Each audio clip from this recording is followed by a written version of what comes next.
Filos y Psique. Diálogos que sanan.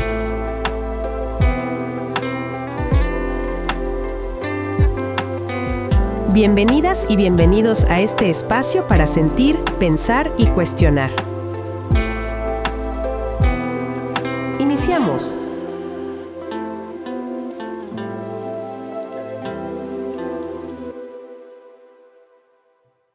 Hola, ¿qué tal? Muy buen día tengan todos ustedes. Ahora estamos muy contentos el día de hoy porque tenemos a una invitada muy especial que nos acompaña en nuestro 10º episodio. Entonces, bueno, es un gusto, un placer y un honor tener aquí a Dani con nosotros.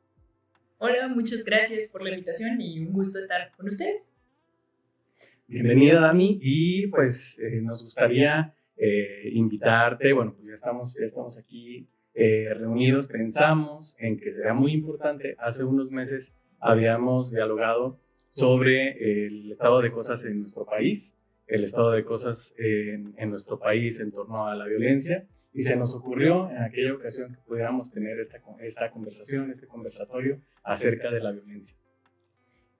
Bueno, para las personas que a lo mejor no estén al tanto, estamos hablando de una cosa muy específica que ocurrió en Jalisco, que fue que identificaron un campo que decían que era solamente como de formación o habilitación para el crimen organizado, pero en realidad era no solo un campo de reclutamiento, sino que las madres buscadoras de personas desaparecidas lo que identificaron es que había restos humanos, que el gobierno se empecinó en decir que eran de animales o de otras cosas, pero la cosa no es solo lo crudo o lo sórdido o la discusión discursiva, digamos, sobre qué era ese lugar, sino que mediáticamente, digamos, tuvo un boom. Justo por eso lo platicamos en los pasillos de la universidad, pero finalmente sí tenía una repercusión y ha tenido una repercusión para las personas y la sigue teniendo, aunque ya no se esté conversando abiertamente o tan abiertamente sobre eso.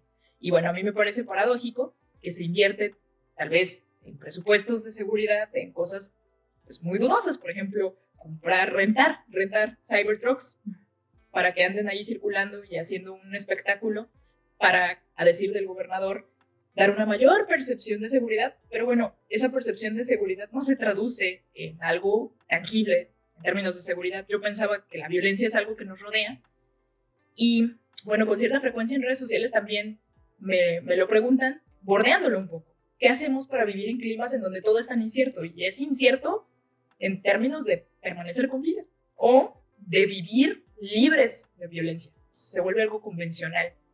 La filosofía podrá decir algunas cosas y conceptualmente podemos pensarlo, pero a mí me gustaría regresar un poco a la pregunta con ustedes o bueno, ampliarla.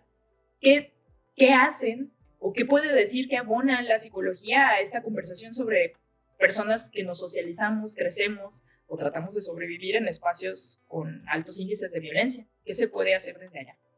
Fíjate que a mí me gustaría comentar que, bueno, esa es la violencia que se ve, ¿no? A gran escala, ¿sí? Que desafortunadamente es terrible. Pero también hay una violencia que podemos llamar invisible, ¿sí? Que es la violencia que me atrevo a decir, Oscar, que es la que vemos con más frecuencia en la consulta, ¿sí? Porque la violencia se da a todos los niveles, ¿sí? Podemos ver violencia en casa, las relaciones de pareja, obviamente, padres con hijos, hijos con padres también, en ambientes educativos, en ambientes laborales. O sea, la violencia está presente y desafortunadamente normalizándose cada vez más, o sea, como que se justifica. Entonces, bueno, creo yo que hay que identificarla, hay que darle la voz a las personas que son víctimas de violencia y entonces poder hacer algo, poder hablar de apoyar o todavía mejor de prevenir. No sé, Oscar, en tu experiencia. Sí, justamente estaba pensando en una frase de Conrad Lorenz, ese etólogo vienés que en su momento ganó el premio Nobel de Fisiología. Esta frase que dicta que todo peligro pierde mucho de su amenaza cuando se han descubierto sus causas. Y precisamente este diálogo, pues, creo que puede ayudarnos a reflexionar en torno a esto que comentamos que es invisible, pero que lo vivimos, ¿no? Que es invisible, que en algunos momentos es horrendamente visible. Y pues a mí me gustaría que pensáramos acerca de las causas antropológicas, psíquicas, neurobiológicas, culturales de la violencia, ¿no? Pues aquí tenemos perspectivas muy, muy importantes, ¿no? Dani desde su experiencia, desde sus formaciones, que ya nos platicará, también nosotros desde la psicoterapia, desde la psiquiatría, pues podemos dialogar muchas cosas en torno a esto que, pues bueno, nos rodea todo el tiempo y que nos exige una palabra. ¿Te parece si comenzamos entonces? Me agrada, pero preguntarnos por las causas de la violencia ya suena ampliamente a una pregunta de carácter filosófico. Solo lo pondré en la mesa. Eso suena como algo que conozco. Qué bueno. Pero si ustedes tuvieran que nombrar algunas de las causas que sospechen que sean principales en como la configuración del fenómeno de la violencia, dirían que son las mismas, por ejemplo. Entonces, eso es una cosa que yo me pregunto. ¿Serán las mismas en los casos de esta violencia que es invisible, que a veces la nombramos como de baja intensidad, como si no tuviera una repercusión o un impacto, porque yo dudo que no la tenga? Pero bueno, ¿serán las mismas causas las de estos rasgos? ¿Y qué podríamos decir como violencia de baja intensidad? Yo lo he visto en las aulas y se estudia como en educación, como fenómenos que se reproducen de manera simbólica. Y entonces hay veces que la autoridad de los maestros docentes no necesariamente es solamente este fenómeno de procurar la educación y la formación, sino que hay veces que hay abusos de autoridad y esos abusos son rasgos de carácter violento. Como por ejemplo, no sé, esto va a sonar espantoso, pero sí pasa. Hay prejuicios que tenemos socioculturalmente insertos y son parte de nuestro ethos. Entonces, tendemos a tratar de peor forma a cierto tipo o a ciertos rasgos de personalidad y los personalizamos. Entonces, los identificamos con esa persona, aunque esa persona no se reduce y no se agota a eso. Pienso, lo he escuchado, casos de niños y adolescentes que son diagnosticados como con déficit de atención o que están dentro del espectro del trastorno. No sé si se le sigue llamando trastorno, ciertamente. Entonces voy a dejar eso como un gran paréntesis. Las personas autistas.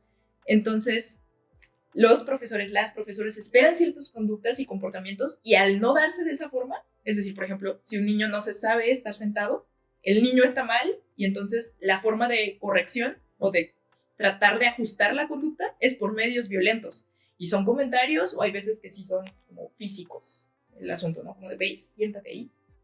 O otras formas que creemos que están validadas, como expulsarle de los espacios comunes porque no se está comportando como esperas que se comporte. No digo que uno tenga que tolerar en todos los casos todo tipo de conductas. Claro, tienes que mantener como orden y, pues digamos, el bienestar integral de las personas. Pero esa persona en cuestión que está comportándose de otra forma también es una persona.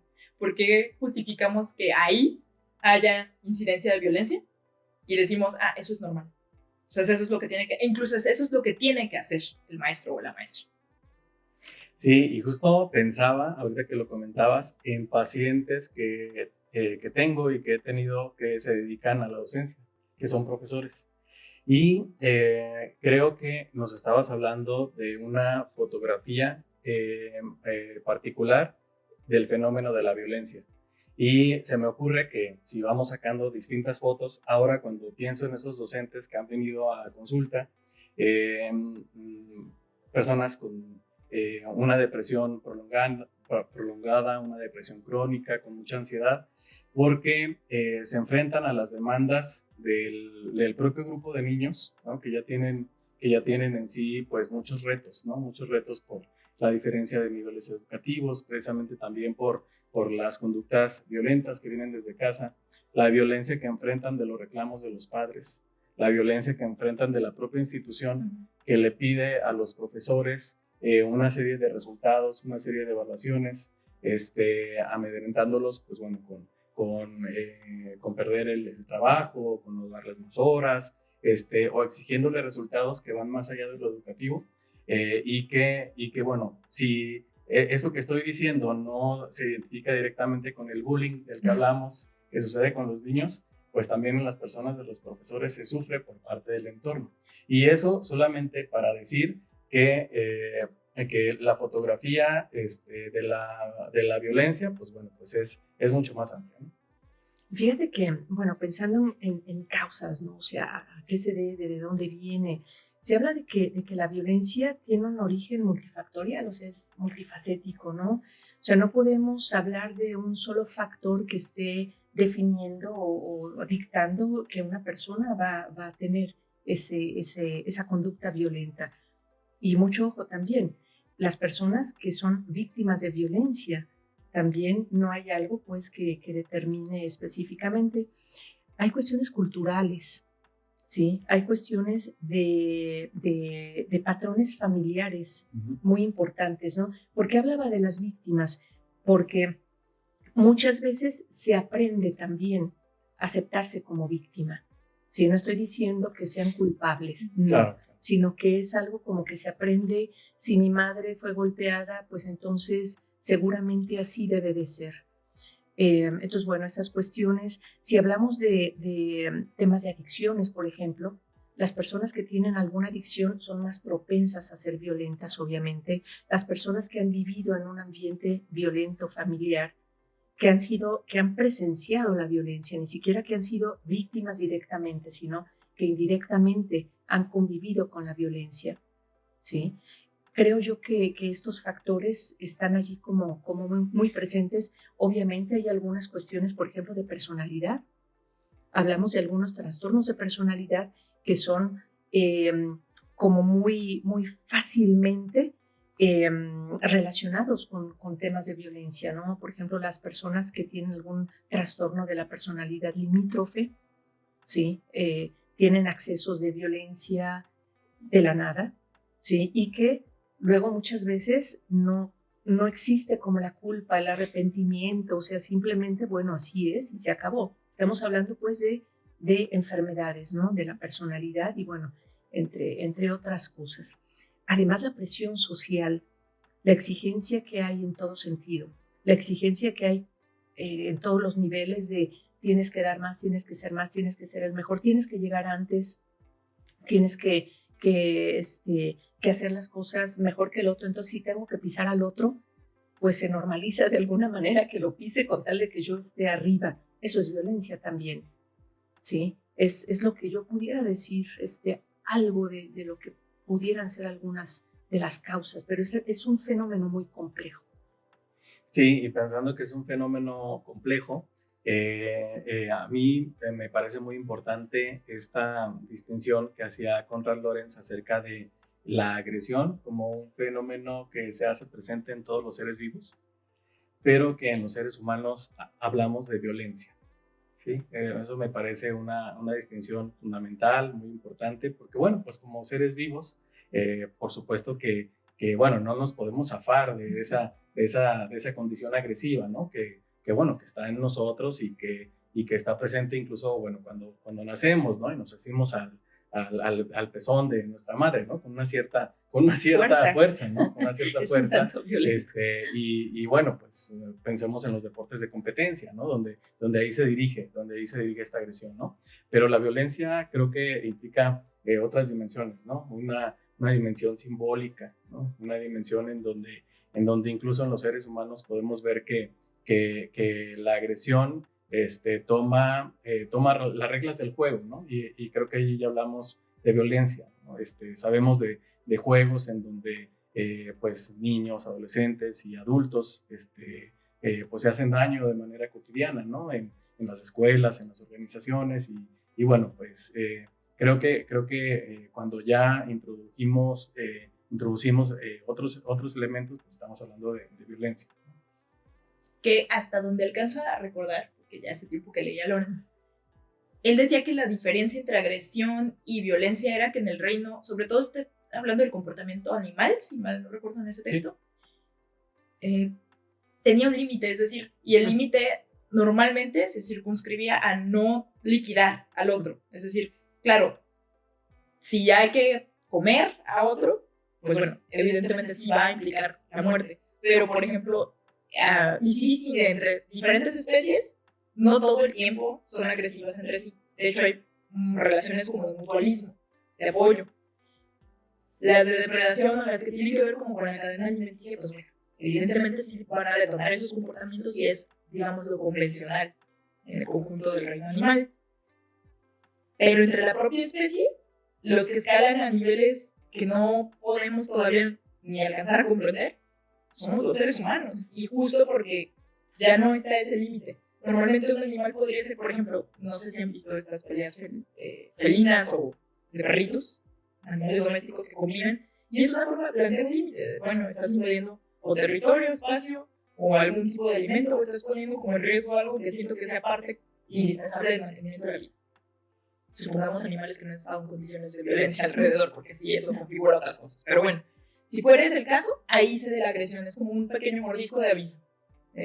Aléjate, y ya, se detienen. Y con los seres humanos tenemos estos casos en los que no es suficiente, digamos, liquidar, es decir, arrebatarle la vida, porque eso ya es otro nivel de agresión, digámoslo así. Es, dentro del reino animal es hacia donde más puede escalar, pero dentro de lo humano se reviste justo ese carácter simbólico y ahí es cuando él dice, bueno, esto ya es violencia, en todo caso. Tiene esos caracteres culturales, sociales, políticos, idiosincráticos también. Entonces, pues bueno, ¿en qué momento damos esos saltos? Y además, esto que planteabas, a mí me recuerda que en filosofía muchas líneas o corrientes normalizan la violencia. Dicen que es natural. Es parte de una esencia que no nos podemos despojar. Yo siempre me lo he preguntado, es decir, bueno, la agresión, si le creemos al etólogo, pues la agresión va a ser parte de nuestro comportamiento. Pero así como la violencia es algo simbólico, parece ser que también podríamos aprender a contener nuestros propios niveles de agresión. Es decir, aprender a que no es necesario levantarle la voz a alguien para que respete un límite. En algunos casos, ¿no? En los mejores casos no será necesario. En otros a lo mejor sí, pero será suficiente con eso. ¿En qué momento rompemos con ese momento, digamos, idóneo, óptimo, para llegar a no es suficiente con humillarte, sino que además quiero restringir toda tu capacidad de relacionarte con un entorno? Y lo digo porque lo he visto en dinámicas laborales, pero lo he visto también en dinámicas educativas. No es suficiente que tú te sientas mal, sino que te quiero aislar de todos los demás, y eso es otra forma de violencia y es de carácter simbólico. A lo mejor no me estás quitando la vida en sentido estricto, mi vida fisiológica, ¿no? Pero sí otras cosas que son imprescindibles para mi desarrollo. Sí, y justamente esto que decimos del carácter simbólico, que a lo mejor es en la discusión filosófica como muy común decirlo de esta manera, pero creo que este carácter simbólico lo podemos establecer de este modo que comentabas, ¿no? Es decir, cuando ya no tiene un fin útil, productivo, ¿no? Cuando ya no tiene un fin que venga a ayudar a marcar la sana convivencia o una adecuada organización, sino que ya toca con otras dimensiones de los seres humanos, como el poder, por ejemplo, como la dimensión del poder. Me hace pensar en muchos casos que veo en la consulta, en donde las personas muchas veces ni siquiera tienen la conciencia de que están violentando, por ejemplo. O sea, no saben por qué lo están haciendo, simplemente lo hacen. No hay un fin, no hay un objetivo, es nada más, lo expresan como es algo que sale desde aquí. Es algo que sale desde aquí y no me puedo contener. Hay personas que por algunas cuestiones pues de alguna patología emocional o características de personalidad pueden luego tener como arrepentimiento. O sea, pueden ser violentas y después se arrepienten. Y dicen, es que no debí de haberlo hecho, pero no lo sé controlar, no lo puedo controlar. Allí creo yo que es en donde podemos hacer un trabajo, sí, de acompañamiento para que la persona logre ese control, ¿no? De esos impulsos. Pero hay personas que obviamente no se van a presentar en la consulta, no van a llegar a decir, doctora, soy violenta y quiero que me ayude a no serlo. Por supuesto que no. ¿Por qué? Porque pues es como parte de, y en su mapa mental, en su esquema mental, ellos lo asumen como así es y no es malo. ¿Por qué tendría que ser malo? O muchas veces es como pues yo no tengo nada que perder.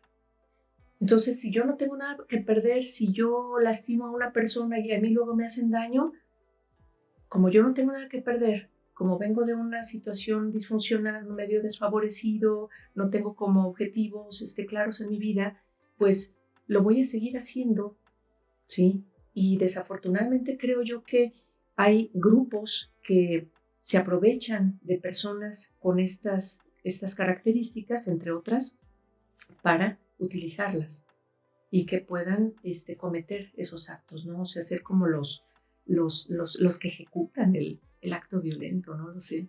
Sí, pensaba en las raíces de familiares de la violencia, ahorita que estás cercana con ese tema, y pienso ahí la violencia pues en muchos sentidos, ¿no? Pienso en la violencia sexual, la cantidad de niños que son abusados principalmente por familiares y por familiares cercanos, y que pues eso, en palabras de las personas que abusan, en un primer momento se experimentó como deseo, no como violencia, ¿sí? Y al ver los efectos, es que al ver los efectos, otras personas que pueden auxiliar a ese niño, que pueden, ya sean los papás u otras personas que se den cuenta, es que esos actos, esas situaciones toman el nombre de violencia, ¿no? Y dicho sea de paso, en los abusos sexuales cometidos por familiares, pues hay amplias repercusiones en la salud mental de los niños y de las personas, ¿no? Incluso que hablamos de supervivientes del abuso sexual, ¿no? Y bueno, pues ahí eso que los violentadores pues entienden como una caricia, ¿no? Como un acercamiento, pues en las otras personas pues es un terremoto, ¿no? Es incluso la muerte psíquica de algunas partes de la persona, ¿no? Entonces, pues lo pienso en estos casos, pero también lo pienso en otras situaciones que son como más sutiles, ¿no? Por ejemplo, cuando era tan normal que que los padres le dijeran a los niños, eres tonto, lo que estás diciendo es estúpido, no nos interesa, vete de aquí, estas conversaciones son de adultos, cuando un niño contaba, por ejemplo, un chiste y entonces, pues más bien se burlaban de él, ¿no? Los adultos, o cuando los niños querían llegar a contar algo que les estaba causando sufrimiento o miedo y los adultos lo devaluaban esas circunstancias. Estamos hablando ahí de violencia, ¿no? Pienso también en este contexto del sicariato en México y de cómo nos podemos explicar la desregulación emocional o la falta de regulación emocional. Sabemos que para que nuestra mente tenga los recursos necesarios para regularnos emocionalmente, necesitamos relaciones que sean constantes, cuidadosas, claras, coherentes y sensibles. Y pensemos en el contexto del sicariato, en donde pues son niños que fueron, en su caso, muchos de ellos abandonados, que no crecieron con cuidadores, o que si crecieron con cuidadores que no tuvieron estas conductas hacia ellos, es decir, que no fueron cuidadosos, que no fueron constantes, que no fueron coherentes, que no fueron amorosos, ¿no? Y que entonces eso impide que pueda haber un equilibrio adecuado entre el biencéfalo y entre la corteza frontal, y que entonces la agresión, ahora sí que la agresión pueda ser regulada, ¿no? Pueda ser regulada y no sé, en mi propio pensamiento, cuando la agresión, pues bueno, no puede ser regulada y no puede ser tomada por la conciencia de una persona, por la autoconciencia, ahí comienza la violencia. Eso pensaría yo, ¿no? Sí. Tú hablas de cómo en algunas corrientes filosóficas, como que así lo entendí, normalizan o no sé qué palabra utilizaste. La esencializan. Okay. O sea, se dicen, todo ser humano ha de ser violento, es decir, es parte de la naturaleza humana ser violento. Y de hecho esos son los mitos fundacionales de muchas de las teorías que le dan pie y cara al Estado, los mitos del estado de naturaleza, que para que nosotros pactemos en algún momento, lo primero que tuvo que haber es un estado donde continuamente es la guerra de todos contra todos, cuando realmente por hallazgos tanto de antropología como de historiadores o por otras corrientes, sabemos que no es el caso como convencional. Sí puede pasar que haya agresiones, pues es como también inevitable hasta cierto punto, pero no porque sea inevitable en algunos casos, es esencial en todos. Es a lo que voy, como que ahí hay una falla teórica, pero que sí fundamenta o justifica la aparición de una instancia superior, que es el Estado, que pueda ejercer, o al que le vamos a cargar la concentración del uso de la fuerza, para que pueda reprimir y contener a quienes no se sepan regular. Entonces ahí me parece un poquito perniciosa la idea, porque también están estas otras posturas que nos dirán, no, a lo mejor los seres humanos no somos así por naturaleza, aprendemos o nos estructuramos, y pues, ¿qué más que instituciones como el Estado? Pero entonces que también se van colocando en otros espacios, porque el Estado es un pilar, pero tenemos la escuela, tenemos los espacios laborales, tenemos la familia.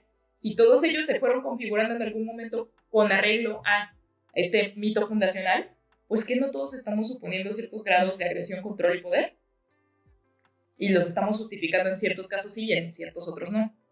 Porque bueno, estamos hablando ahorita desde el siglo XXI cómodamente, donde se suponen muchas cosas que no pasan, sobre todo no pasan en Latinoamérica.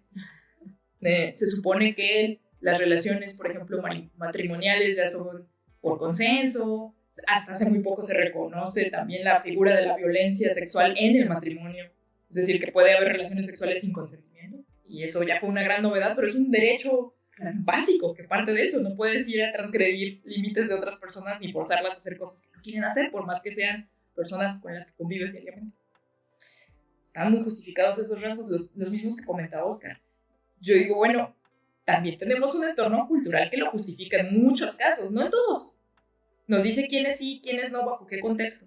El tema es que aquí estamos jugando con otras figuras que juegan como actores o agentes adicionales, es decir, yo pienso en el narcotráfico y escuché esto y inmediatamente me remite a las investigaciones sobre los niños del narco y cómo eso transforma también las relaciones dentro de los espacios educativos, pero fuera de ellos, los relatos que te dan infancias y adolescentes que fueron reclutados, en ellos también encontré el cobijo que no encontré en la familia, que no lo tenía. Ellos sí se preocupaban si comía 3 veces al día, o sea, pues sí, mal que bien sí me mandaban a andar como halcón revisando quién pasaba por la plaza, pero no dejaban que me enfermara, o si me enfermaba sí me daban medicina, digamos, los cuidados. Qué perverso, pues. Configuramos como ciertos gestos que son utilitarios, pero como han sido los pocos rasgos de cuidado y de aceptación que han recibido en la vida, de alguna manera termina por legitimar, bueno, sí estoy haciéndole daño a otras personas, pero no son a los que me están cuidando. Como una dinámica de tribu o de clan. Exacto. Los que me están cuidando, a mí me están protegiendo. Exacto. De suerte que no pueden estarme, o probablemente a los que me manden a transgredir, pues se lo merecían. Fíjate que, bueno, hablando de prevención un poquito, a lo mejor me estoy adelantando, pero me interesa mucho preguntarle. En mi opinión, el tema de la filosofía es una ventana increíblemente maravillosa para que las personas empecemos a movernos y a cuestionarnos, o sea, ese desarrollo del pensamiento crítico, etcétera, etcétera. Tú como creadora de contenido en esta área de la filosofía, ¿qué has observado en gente joven que se interesan en temas filosóficos? ¿Cómo los ves tú? ¿Cómo los percibes? No podría generar el imaginario amplio de todas estas personas porque son una comunidad amplia. Puedo notar que en los fenómenos digitales también hay presencia de violencia. Y no lo digo por mi comunidad específicamente, pero sí lo digo por personas con las que interactuamos en redes sociales y que además, dado como la distancia que podemos tomar porque no ponemos nuestro nombre real, no ponemos una fotografía, sentimos como el cobijo del anonimato en muchos casos, la gente recrudece los comentarios o las hostilidades por esas vías. Y no digo que esa sea una característica de las personas que consumen contenido de filosofía, ni mucho menos. Diría que una buena parte de las personas con las que he coincidido en la virtualidad, dado que conciben la filosofía como un espacio de diálogo, de respeto, de tolerancia, lo que sí pueden hacer es discrepar, justo generando todavía esos límites de decir, bueno, no tengo por qué ser agresivo aunque no piense exactamente lo mismo. No todas las personas logran satisfactoriamente esa contención. Hay personas que se exasperan y entonces sí, es todos contra todos en los comentarios, en la sección de comentarios. Ahora sí, Hobbes tal vez tiene un poquito de razón en eso. Me parece un estado de naturaleza, una guerra en los comentarios. Una guerra por tener la razón. Que creo que no es el objeto tampoco. Es decir, sí, bueno, la filosofía puede perseguir o anhelar la verdad, pero creo que la filosofía contemporánea nos ha enseñado a ser un poquito más flexibles, también un poquito más conscientes de que tal vez no tengamos la verdad última y que puede haber diferentes perspectivas de un hecho o de un acontecer que sea certero. Es decir, claro, por ejemplo, no vamos a desestimar el testimonio de una persona que vivió violencia, pero tenemos que, o sea, ella no, esa persona en cuestión no, pero alguien más tiene que escuchar las versiones de quienes ejercen la violencia y que a lo mejor en un primer momento no están conscientes de que es violento lo que están haciendo. Y no lo están por muchas razones, entre ellas que está culturalmente legitimado. Y a lo mejor cuando estamos interactuando con personas que no comparten el contexto de interacción, es ahí en donde se genera suficiente fricción para decir, esto está mal, esto no es funcional, esta es una interacción insatisfactoria, dolorosa o peligrosa para alguna de las partes o para ambas. Eso lo he visto en comentarios, pero lo pienso también en términos de a lo mejor lo que han experimentado o vivido acompañando personas. Sí, a mí me duele mucho un meme que veo generalmente que dice que antes los niños en las escuelas se podían golpear sin bronca y que ahora eso ya se le llama bullying, ¿no? Se me hace un meme muy, muy doloroso, porque precisamente habla de la ausencia de reconocimiento de algo que hace algunos años era muy doloroso, que no se le llamaba por el nombre que ahora le llamamos, ¿no? Que ahora afortunadamente tenemos significados comunes, ¿no? En la cultura para poder decir aquí hay violencia, pero que en esos memes hay como una cierta nostalgia, ¿no? De que se está perdiendo la dureza, la fortaleza, no sé, una serie de valores, pues, ¿no? Que pertenecían a otro tiempo y que, a mí me dicen precisamente que la violencia entonces ha sido como un fenómeno que también, pues, vamos descubriendo, ¿no? Que vamos descubriendo, que le vamos poniendo, nuevas miradas, ¿no? No hace mucho tiempo surgió en México este instrumento llamado violentómetro. Aquí tenemos algunas copias de ello. A lo mejor en la edición lo podemos poner por allí después. Pero bueno, en este violentómetro, pensaría aquí en el nivel 0 y 1, ¿no? Las bromas hirientes, que pues durante mucho tiempo, pues las bromas hirientes podían formar, pues bueno, incluso como parte de la buena convivencia, ¿no? Y si le avanzamos un poquito, podemos ver en el nivel 11, controlar, prohibir amistades, familiares, dinero, lugares, apariencia, actividades, ¿no? Este asunto de controlar con quién te juntas, cómo te vistes, con quién vas, ¿no? Y que sucede, pues bueno, desde los padres a los hijos, entre hermanos, ¿no? Entre hermanos y, por supuesto, en el ámbito de las parejas, ¿no?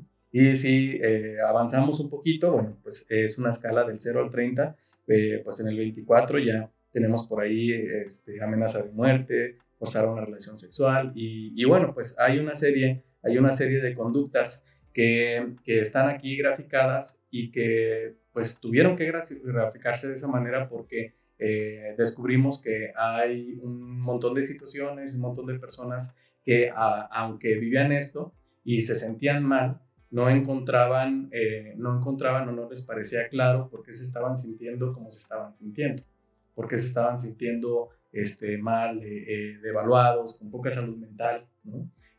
Y bueno, y haces un poquito el recorrido, ¿no?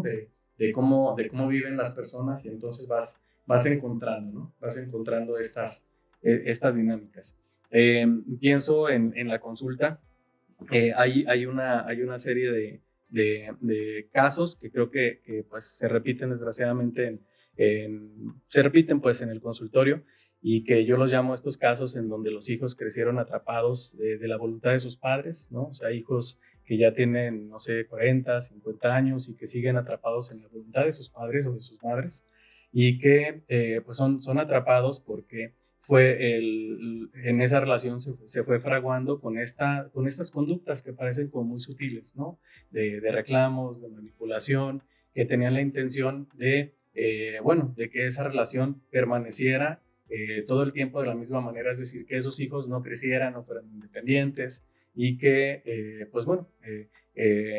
lo traigo a cuento porque precisamente en esos procesos yo recuerdo que el tratamiento pues era precisamente ponerle nombre a esas conductas que parecían normales para los pacientes, ¿sí? Es decir, pues mi mamá, aunque yo tenga 35 años, pues sí tiene derecho a criticar a mi novia, por ejemplo, ¿no? Pues mi papá, pues sí tiene derecho de elegirme la carrera y condicionarme el que me va a dar dinero o no, porque pues es mi papá, y mi papá pues quiere todo lo mejor de mí, ¿no?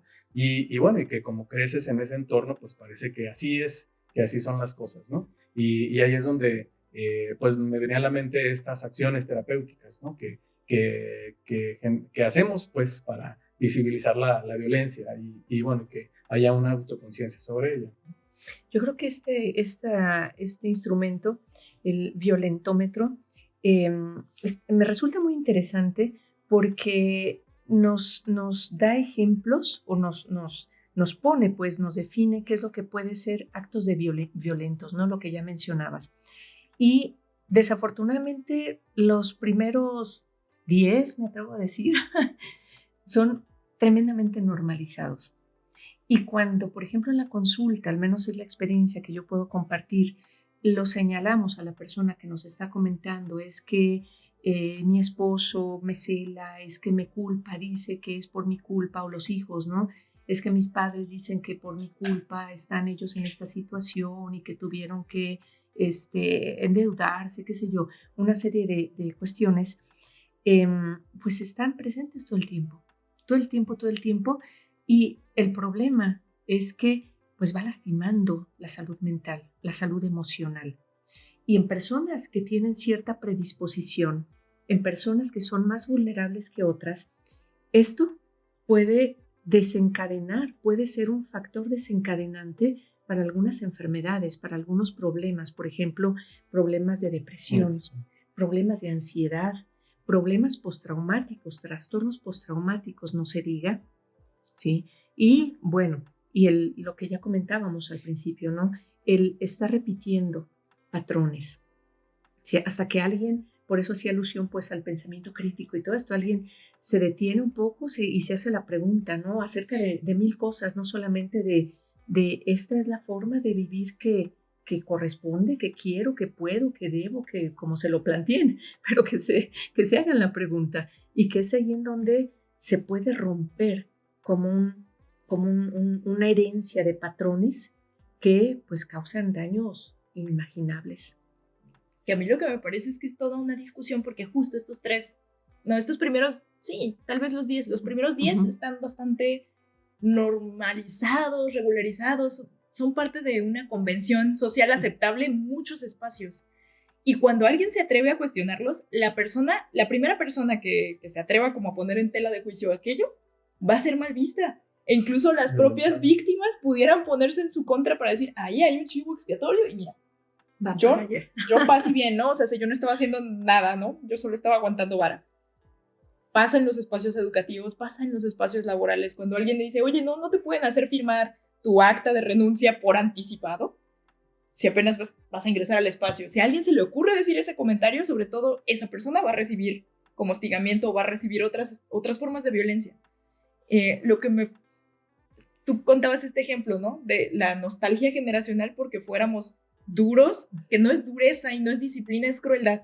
O sea, es decir, vamos a justificar abiertamente la violencia porque antes estaba así y todavía tienen el descaro de decir, y estamos bien, y aquí estamos. Bueno, una cosa es sobrevivir a la violencia y otra cosa es estar bien. Muy probablemente estas personas también estén padeciendo efectos de aquello, pero no los tienen identificados. Entonces, como que los primeros espacios que nombran la violencia, que describen la violencia, que cuestionan la violencia, tampoco son precisamente bien recibidos, porque justo como que estas estructuras lo que buscan es reproducirla, es decir, como que siga operando de esta forma para que no tengamos que desordenar el status quo de instituciones, de espacios, de configuraciones familiares, de parejas que están en situaciones disfuncionales o abiertamente riesgosas.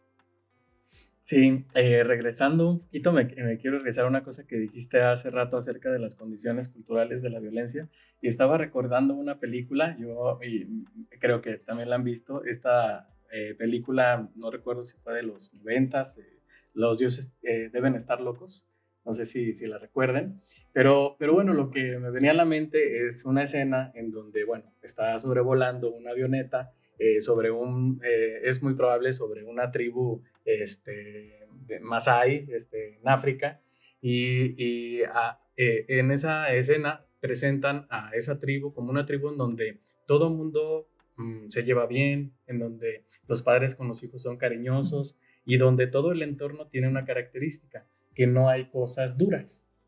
Es decir, que todo lo que tienen alrededor no produce ningún choque. Es decir, pues no sé, conviven con raíces, pero las raíces no son tan duras en ese entorno, se abrazan mucho, bueno, bailan, cantan, bueno, todo esto, ¿no? Pero bueno, llega la civilización. Llega la civilización y entonces va alguien pasando por una avioneta, en su avioneta, y está tomando una Coca-Cola, un envase de vidrio, y lo avienta.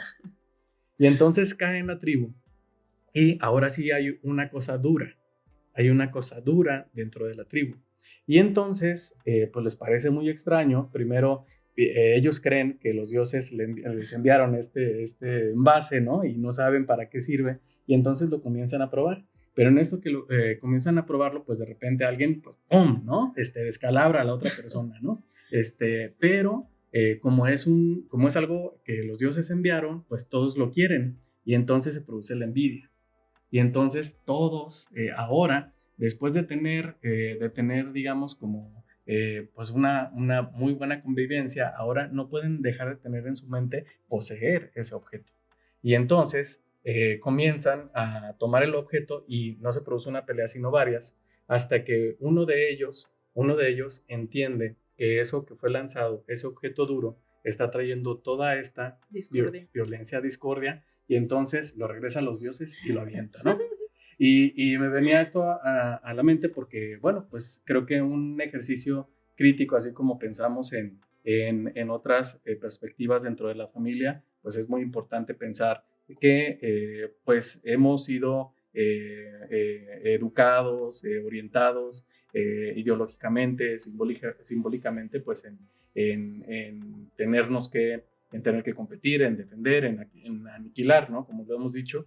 Y bueno, que regreso a la pregunta que tú hacías, ¿no? Si es una cosa que no es natural, ¿no? Sino que sea más bien, pues está puesta en la cultura. Promovida por la cultura. Y es que yo creo que no podría decir, claro que sí, definitivamente, para nada, pero sí me arriesgo a pensar que hay formas de organización social y de convivencia y entornos como de socialización primaria, como familiares, que son muchísimo más factibles o proclives a generar esos picos de violencia, y hay otros que no tanto. Lo que me sorprende es que cuestionemos tanto los que reproducen las estructuras, más bien, que normalicemos tanto los que reproducen las estructuras de violencia y cuestionemos tanto los que son distintos, pues, o sea, los que se salen de la norma, los que rompen ese círculo de violencia, los que dicen, no, ya no la vamos a replicar, porque son esos los que viven como con estos comentarios incisivos de, ustedes son raros, es que ustedes los van a hacer blanditos, justo, así blanditos.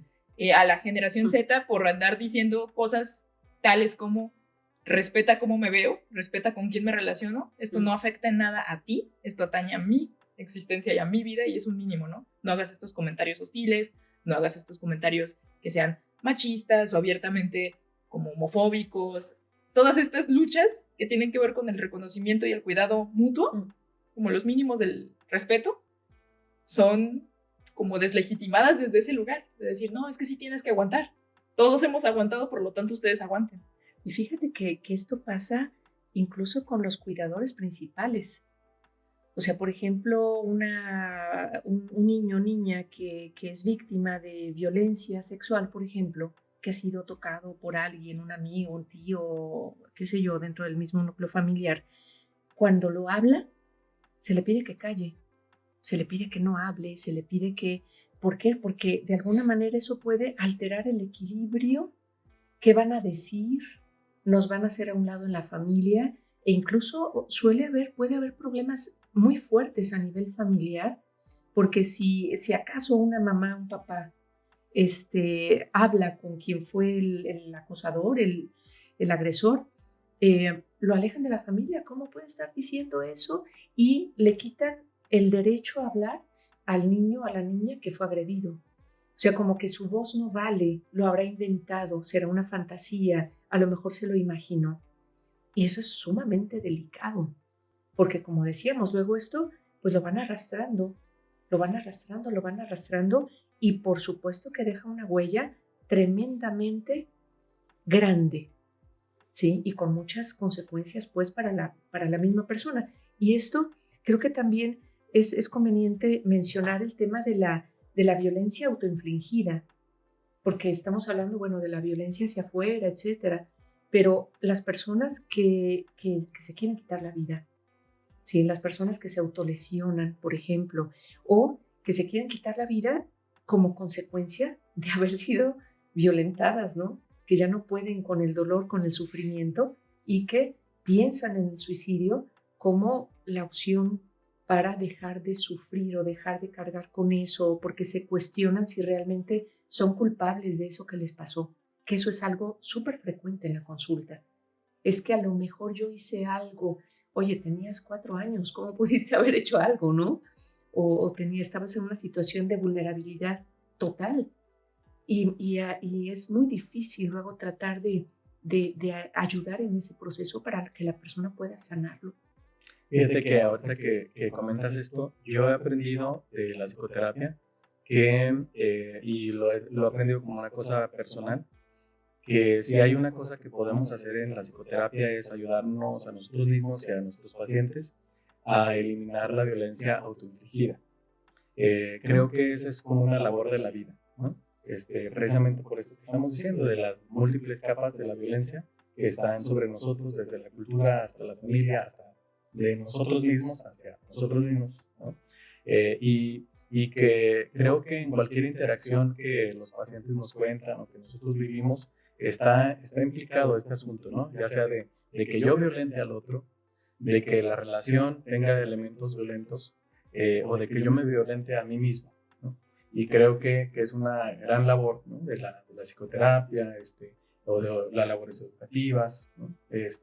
Hacer evidente estos procesos y que aprendamos a erradicar la violencia de nosotros mismos, ¿no? Y bueno, creo que esa es como una labor titánica, una labor muy fina, pero yo pienso que es una de las labores más importantes, ¿no? Diría, así como a lo mejor elementos ya conclusivos, pudiera ser, como tratando de redondear un poco lo que hemos conversado. Me recordaba mucho, como en el balance global, a Rita Segato, una antropóloga, que justo va a hablar de las estructuras elementales de la violencia y en términos sociales, antropológicos, termina balanceando, redondeando, diciendo, bueno, por un lado está toda nuestra estructura sociocultural, económica, este modelo hipercapitalista que presiona justo y nos convoca a competir o a destruir a otros, a destruir incluso a nosotros mismos con tal de acrecentar riquezas, ganancias y demás, sin importar a quién tengamos que pasarle primero. Pero también que tiene esa variable de género y que esa variable de género nos atraviesa, queramos o no, conscientes o no, porque ella sí hizo la comparación entre comunidades que están en este circuito de socialización y comunidades que están lejanas a las dinámicas del capital o que a lo mejor le llegan periféricamente y todavía mantienen, digamos, sus reglas y sus normas en términos de género, y dice, bueno, ¿allá hay patriarcado? Sí. ¿De alta intensidad como el que hay por acá? No, porque parece que estos dos hicieron un matrimonio de la perversión. Es terrible, que termina por implicar eso. De alguna manera tenemos que ser violentos, y si padeces violencia, la misma estructura te va a hacer cuestionar si fuiste tú el culpable de recibir esa violencia. Y ya como que trataré de aterrizarlo. hay un texto que habla sobre Ciudad Juárez, el caso de Ciudad Juárez lo investiga, y Rita Segato llega a la consideración de la violencia que están escribiendo aquí, está diciendo otras cosas, está gritando otras cosas, lo está escribiendo sobre los cuerpos. Y está comunicando mensajes cada vez más potentes, que son mensajes de las personas que se consideran ya impotentes, menos masculinas, es decir, los que terminan por ejercer los feminicidios más crueles, son personas de estos espacios que ya hemos visto que están desestructurados, que nunca recibieron atención, cuidado, muchas cosas, ¿no? Hay mucha carencia, pero además está esa sensación de impotencia. Y entonces, ante la impotencia, lo que hacen es tomar como una especie de víctima-sacrificio y sobre ese escribir descargar toda la frustración y la rabia, como tratar de anular para poder comer ese poder originario que nadie más le ha dado. Entonces, son unas configuraciones de violencia terribles, pero justo las víctimas que han sobrevivido, que no siempre nos queremos concebir como víctimas. Es decir, ninguna persona que haya padecido violencia se quiere concebir eternamente como una víctima. Es decir, si es algo que nos pasó, no fue nuestra culpa. En muchos de los casos no tuvimos ninguna razón, causa, no hay justificación disponible, digamos. Pero tenemos que integrar esa vivencia, aprender a nombrarla y saber que no está bien y buscar la no repetición. A lo mejor ya no directamente para nosotros, pero sí para otros. Y creo que entonces en esos espacios, tanto como el acompañamiento terapéutico, como la educación, la misma filosofía, pues van a hacer esa tarea muy incómoda y adversa también a ciertos ejercicios de poder.